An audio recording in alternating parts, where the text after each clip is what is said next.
অনেকে তুচ্ছ তাচ্ছল্য করে বলেছিল রাখ তোদের ফ্যামিলি কার্ড।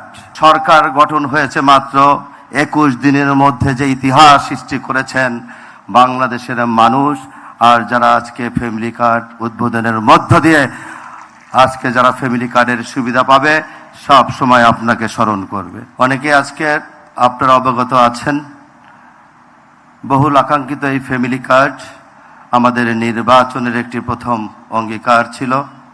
আমাদের নেতা জনাব তারেক রহমান সারা বাংলাদেশে অঙ্গীকার করেছিলেন, বিএনপি যদি রাষ্ট্র পরিচালনার দায়িত্ব পায় তাহলে স্বাবলম্বী পরিবারকে প্রতিশ্রুতি দিয়েছিলেন তাদেরকে স্বাবলম্বী করে তোলার জন্য নারী কর্তা ব্যক্তিকে একটি করে ফ্যামিলি কার্ড দিবে।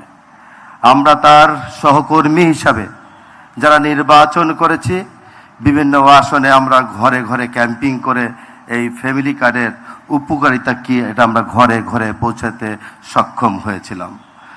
অনেকে তুচ্ছ তাচ্ছল্য করে বলেছিল রাখ তোদের ফ্যামিলি কার্ড। আজকে মাননীয় প্রধানমন্ত্রী ঢাকা উত্তর সিটি কর্পোরেশনের পক্ষ থেকে আপনাকে অসংখ্য ধন্যবাদ, আপনার প্রতি কৃতজ্ঞ থাকব। আপনি যেই অল্প সময়ের মধ্যে সরকার গঠন হয়েছে মাত্র 21 দিনের মধ্যে যে ইতিহাস সৃষ্টি করেছেন বাংলাদেশের মানুষ, আর যারা আজকে ফ্যামিলি কার্ড উদ্বোধনের মধ্য দিয়ে আজকে যারা ফ্যামিলি কার্ডের সুবিধা পাবে সব সময় আপনাকে স্মরণ করবে। আমরা আপনার সহকর্মী হিসাবে আপনাকে আমরা অনুসরণ করব। আপনি যেই পথে হাঁটবেন আমরা সেই পথে হাঁটব। জনগণের জন্য, জনগণের কল্যাণের জন্য আপনার নির্দেশ অনুযায়ী একজন সেবক হিসাবে আমরা কাজ করব। যেখানে বাংলাদেশের মানুষ শান্তিতে থাকবে, বাংলাদেশের মানুষ দীর্ঘ 17 বছর যেভাবে বসবাস করেছিল, আমরা মনে করি আপনার নেতৃত্বে আগামী বাংলাদেশ হবে সমৃদ্ধির বাংলাদেশ।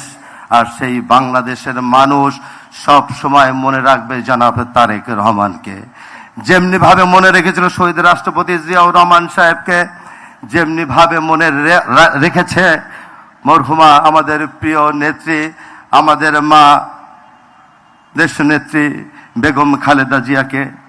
আমরা আপনার পরিবারের যারা সদস্যবৃন্দ আছে, আপনার পরিবারের সকল সদস্যদের প্রতি আল্লাহ রব্বুল আলামিনের কাছে দোয়া করি আল্লাহ যাতে আপনাদের সুস্থতার সাথে নেক হায়াত দান করে। পরিশেষে আজকে সকাল থেকেই মাননীয় প্রধানমন্ত্রী, মাঠে অনেক গরম, সবাই সকাল 8টা সাড়ে 8টা থেকে উপস্থিত ছিল, এখনো আছে।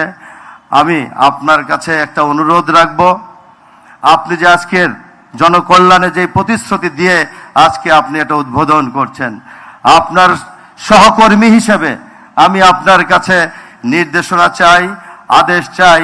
ঢাকা উত্তর সিটি কর্পোরেশনের প্রশাসক হিসাবে আপনি দায়িত্ব দিয়েছেন, আমি আপনার কাছে অঙ্গীকার করেছিলাম সততা, ন্যায় নিষ্ঠার সাথে, ন্যায়পরায়ণের সাথে আমি কাজ করব, আপনি আমাকে সহযোগিতা করবেন।